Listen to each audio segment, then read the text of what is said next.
I went to a village in Peru where they had never seen cameras before. I was probably the first white person that visited there. It was amazing. I had the best time of my life. And we're back with Eli, the horror legend in the sci-fi genre and scariest movies ever made. Thank you so much for being here. How are you doing today? I'm doing good. I'm doing good. It's nice to talk to you. It's a pleasure. It's nice to talk to you too. I'm so glad you're here. And I know that I got to sort of work with you on a documentary. It was very scary. I don't know how you managed to turn like pretty scary things into ultra scary things. So I wanted to ask you, what made you like become a horror director? Like, did this come from like childhood? Did like you experience any paranormal stuff, or when you're a kid, you're like, I'm gonna grow up and create the most horrifying things and like scare people? It's strange. I don't know where it comes from. I mean, I think it's because when I grew up in the 70s and 80s in Boston, in Newton, Massachusetts was the safest city in America. And I would always think like, well, what if someone came with an axe and chopped up my family? And maybe it's because I'm Jewish and I grew up with like stories of the Nazis from grandparents being like, one day they came in and they took everyone and they would just line you up and shoot you and put you in gas chambers. I mean, it's really interesting how I never really tied it in, but being from a Jewish family and really having the subject of the Holocaust be like such a normal thing, especially in the 70s and 80s when your grandparents, people were still close to it. So then I just started, also horror movies were kind of forbidden back then. They weren't on TV. It was sort of just as cable was starting. And I just loved it. I loved being scared. It was the most fun, thrilling thing for me. And I didn't want to go see, I mean, I liked Star Wars and Beverly Hills Cop and those types of movies, but I was never interested in winning an Oscar or making a dramatic movie, Yeah. a movie like Gandhi or Out of Africa. Like I wanted to make Evil Dead and Texas Chainsaw Massacre. And I always wanted to see a ghost. And I never had an encounter. And I talked to people who had them, and I'm like the most open person to it. So, I can definitely feel energies and I certainly believe in it, but I haven't had that experience where anything has attacked me, which is one of the reasons I wanted to make, the show A Ghost Ruined My Life. And I was so fascinated by your story. And what's so crazy is that so many people saw your story and said, that's happening to me too. So we're doing a second season now. And it's crazy that just from the first season, people saw it and they're like, I need to be on the show. I need to be on the show. So it's a mixture of, my own desire to tell scary stories, but also just being super interested in it and truly open to it. Well, first of all, congratulations for the success on that. I mean, I know that that's a huge deal, that more people want to come out and tell you the scary story and leave that in your hands, like, because it's such a vulnerable thing to come out and tell you their scary story, and you putting it on turning. Well, by the way, thank you for trusting us with your story, because I know this is like, these are people's lives. And I want to make sure people know we're not like, this isn't to like say, hey, look how crazy these people are. And they're like, no, this is real. This is happening. We can't explain it. And I wanted to make a show where it is someone, like you're like, who do you tell when this happens to? And then if you're in a relationship, it's like, well, the original idea was thinking like, what if I had a supernatural stalker? Like, how would you date if your ex was some kind of spirit? And then how do you function in relationships? So I really wanted to show what happened. And anyways, I thank you so much for trusting us. We really tried to do people's stories justice and just be super real about it, not embellish, not add things, just say, you tell us what happened and we, to the best of our ability, will recreate it, but also having you on camera, seeing it. And you're such an amazing personality and a sweet person and so open and really instantly likable. Like I remember watching your audition, your tape of what you sent in, and we're like, oh, Claudia's perfect. I'm so happy she's doing the show. So it's actually become a really healing thing. And it's nice to see you and Schuler and some of the other people really connecting on social media and realizing that you're not alone. If that's ultimately what it's all about, is we think these things, we feel these things, and it's really just to ultimately not feel alone. Thank you so much for your kind words. And honestly, you're an amazing storyteller. And to be honest, that's why I think people like have made like I'm a huge fan of your horror movies. I mean, I really wanted to tell you that where do you come to like making you don't only create really like scary stuff that is like gory and everything, but you actually tell a good story. Where does that come from? Like the amazing writing, because I know that you write as well and you direct it. Where does that inspiration come from and the stories come from your head? Yeah. Thank you so much. I mean, it's interesting. You know, you sit there and you're in your own world making a movie, and you don't know if anyone's going to like it. And I remember telling Quentin Tarantino the idea for Hostel, and I was like, I was almost ashamed. Like, I have this idea, but I think it's really, really too sick. I don't know if anyone, and he's like, that is the best idea I've heard in 10 years. You got to do it. You got to do it. So, you know, Quentin came on as a producer. And what's great is that producer is one of those roles that's undefined. It can be the person that gets the money. It can be the person that spends the money. But what's really great is when you have a really great creative producer, and it's someone like Quentin, or on Hostel, I had a producer named Chris Briggs. And really, and also Mike Fleiss, who created The Bachelor, was a producer on Hostel. Oh, wow, that's random. So he was doing that, and it's still going. Like, we can't believe, I remember back, he's like, dude, we're going to do a season 4. Whoa. We're like, wow, it's going to be, can't believe The Bachelor is going 4 seasons. This is, 2005 when we were shooting it. But they're like the people that you gut check. They're your sounding board. They're, and I remember we would, like, Quentin really put me through the paces with the script, where he's like, he would call it movie convenience. He's like, you can't just have somebody know how to use a gun if they don't know how to use a gun. Like, okay, we don't know how to use a gun. Like, if we're in that situation, how do we get out of it? Okay, could they cut our hand off? Nope, you bleed to death. Okay, if we cut a finger off, you could cauterize it and get out. Okay, that's so you have someone that really challenges you. And look, I had that with Guillermo Amoedo when we wrote the Green Inferno, which we shot in Peru, and and Knock Knock, which we shot in Chile. It was really fun. Like, shooting those movies with mostly a Latin cast was awesome. And I remember, I like to sort of dive into other cultures. I wrote this movie called The Man with the Iron Fist with the RZA from Wu-Tang.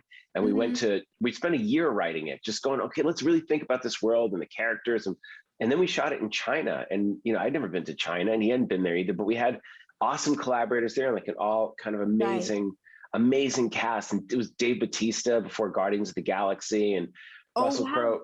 Yeah, it's such a fun movie. So I think I have to be an open book, and you sort of say, this is my idea, but you really try to surround yourself with really smart, creative people you trust.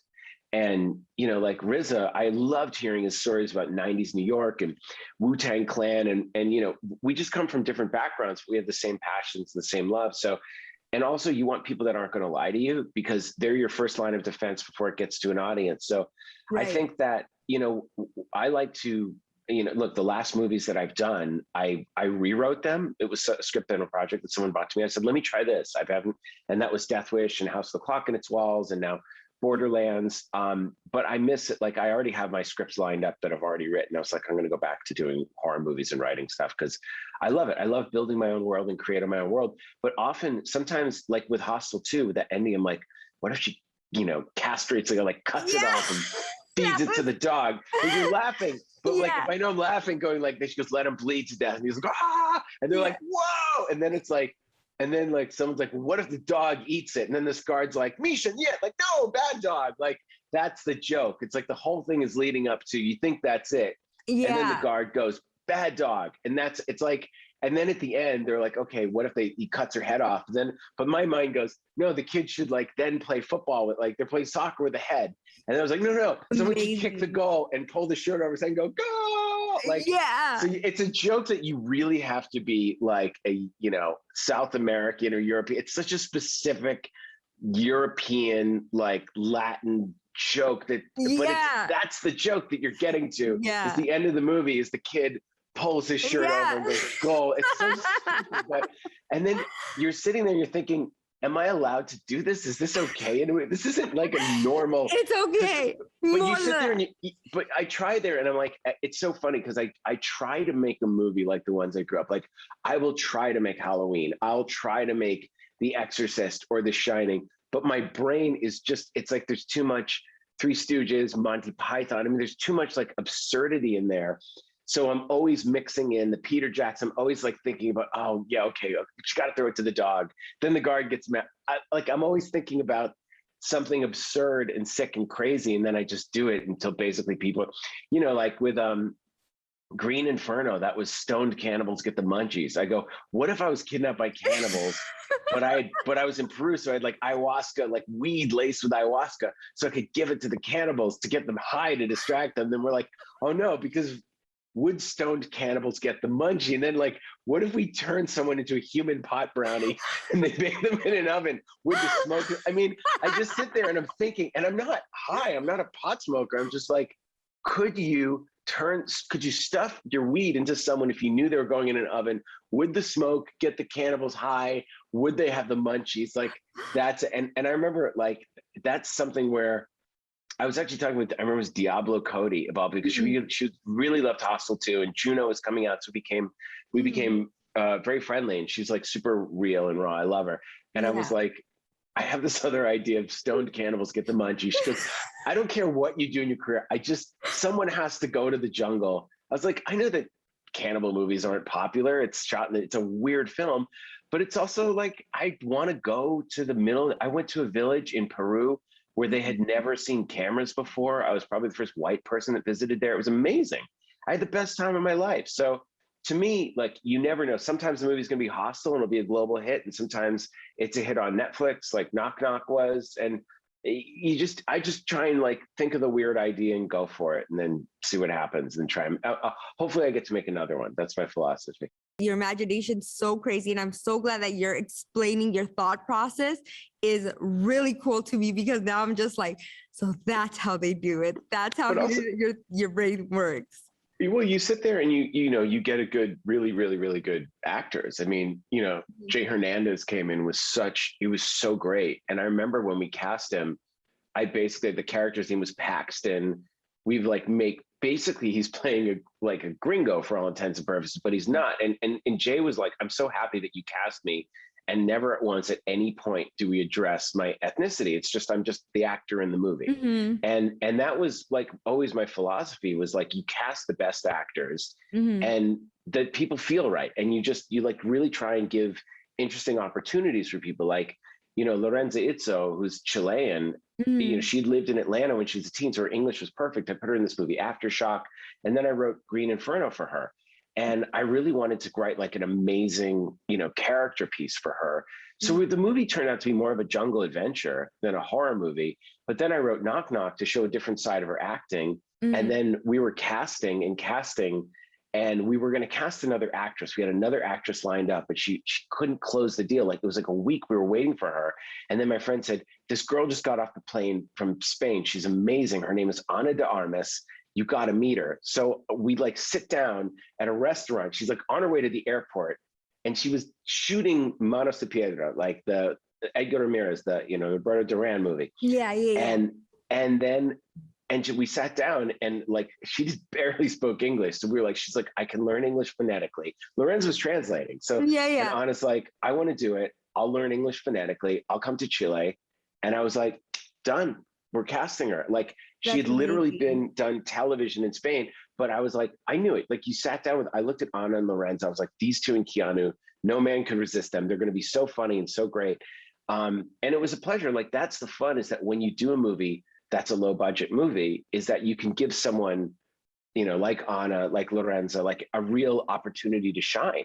Because, other people are waiting to see what other people do. And now, people are watching her in James Bond, and it's amazing, because obviously we knew that she was going to be a huge star. Right. But it's fun when people look back and they're like, oh, wow, she did this movie years ago with Eli. Like, he saw it, this was her first English language American film, and she's amazing in it. And you see it right away. So the fun with these movies is that you really can give people opportunities, and you create the opportunity for people behind the camera, for people in front of the camera.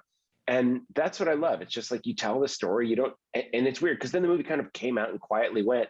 And then somehow during the pandemic, it dropped on Netflix, it became the #1 movie. People were like, have you seen this insane Keanu Reeves? What is that? The girl from Warrior? Like, wait a minute. What is this? Like, it's fun. So sometimes it happens in the moment, other times it happens years later. But the truth is, I always thought that, I remember talking to the director of The Exorcist. I said, it's my favorite horror movie. He said, It's not a horror movie. He goes, the subject matter is horrific, but I was just telling a story. And that's how I've always tried to approach it, is that not thinking, okay, we're making a scary movie, cue the fog or the lights, the blah, blah, blah. Tell a real story, show it really happened. And that's, by the way, like, again, same philosophy on Ghost Ruined My Life. Let's keep going back to that. Just go, you don't have to make it scary. You just show what really happened and make it real.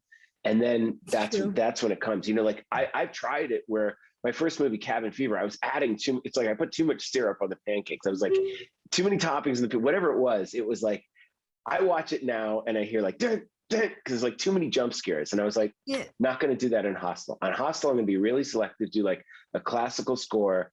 And I sort of tease the audience. Nothing happened. It's sort of like a sex comedy for the first 45 minutes. And then it gets darker and darker. But I want people to like, you know, there's this weird thing where you're like, the audience knows why you're there. You know why they're there. If you hold back the scare, then they're like, Yeah. Like, if I really do my job, people are watching it like this. And then you give them something that's so sick. People are like, oh my God, that's worse than I ever even imagined. So that's the fun. And then Knock Knock, the challenge was to do like, I was like, let me just do one drop of blood. Let me show that I can be tense and scary with just one drop of blood and make it more of like a psychosexual kind of film. So, and then let me just go to a kid's movie with House of the Clock and its Walls and see what that's like. Can I be scary in a PG movie? And we showed it and like 8-year-old kids were like, and because I want like that movie that's the sort of the gateway drug movie, the movie that gets you hooked when you're a kid.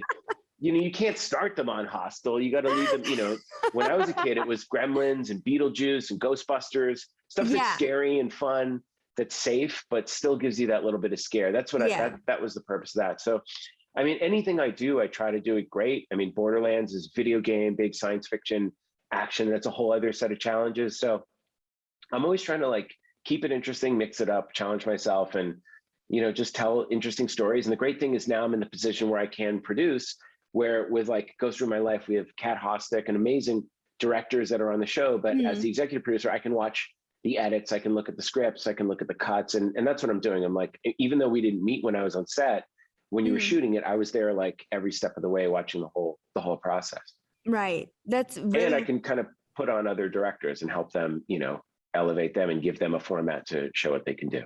That's awesome. And I do have to ask you, are you a skeptic, or do you actually do believe in like the paranormal stuff? I do, but I don't think it's a bad thing, weirdly. I just think it's like we're all beings of energy, that you and I are having this conversation in this form, but there's a reason we're comfortable with each other. It's like there was something that happened going back that our energies were drawn together and that we understand each other. Like, I don't believe that happens randomly.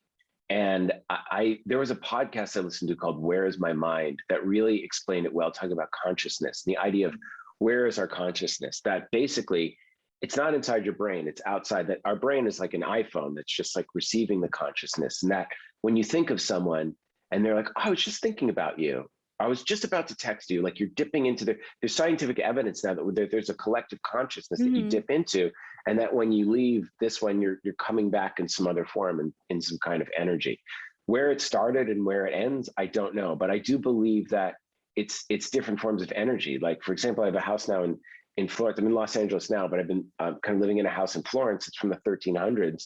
And my wife made me go in and I saged the whole thing. I mean, I have to go in on a regular basis. She wouldn't go in the basement until I went saging with like intention and energy, and you can feel it. So it's not that I'm doing it because I'm afraid I'll get attacked or the windows are going to break, and I'm not trying to invite it. I'm just saying, like, if you're here, that my intentions are clear and I'm trying to clean the energy, and it's okay, you can move on now. And one of the reasons I did the show was I just wanted to ask people, what do you do? There's no sort of survival guide or how-to manual if this happens to you. So I want to know, how did everyone else deal with it? Like, what do you do? What's the rule? So it's great to actually talk to people that have been through it.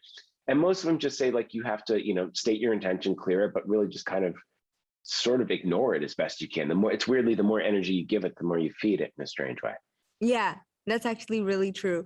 So I have to ask, since this season 2 is going to be happening, I know that you're working on a project with Zach Baggins too. Will you be doing a second, another actually more work with Zach Baggins, because that I watched that show as well, and it was amazing. So well, thank you. Yeah, the Haunted Museum, Zach's amazing. I mean, I've known Zach a long time, and we've always kind of wanted to connect on something together. And then he said, I'd love to make, you know, an anthology series, like our own kind of Twilight Zone out of the museum, out of the objects in my museum. He goes, I have this haunted museum with all these haunted objects. So we went through it, and, you know, he's thousands of them. We picked kind of like the top 8, 9, 10 of like what would be the scariest ones to tell stories about. And amazing directors came in and did it. And so, yeah, we're going to do seasons 2 of both Ghost Through My Life and Zach's Haunted Museum. And the Haunted Museum, they're season 1 are both on Discovery Plus now, along with my documentary on sharks, Finn, which is really sad. It's about shark finning.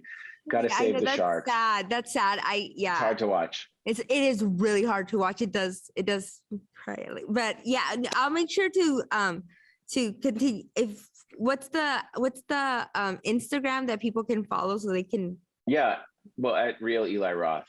There's another Eli Roth. Apparently, I have to eliminate it, but yeah, that's me with the blue amazing. Check. Okay, well, make sure to give Eli Roth a follow. Thank you so much for joining us and talking to me. I really appreciate it. Always a pleasure. You're the best. I'm so congrats on the show. I'm so happy for you. So well deserved. Thank you so much, Eli, and have a great rest of your day. And we'll talk soon, hopefully. We'll talk soon. Definitely.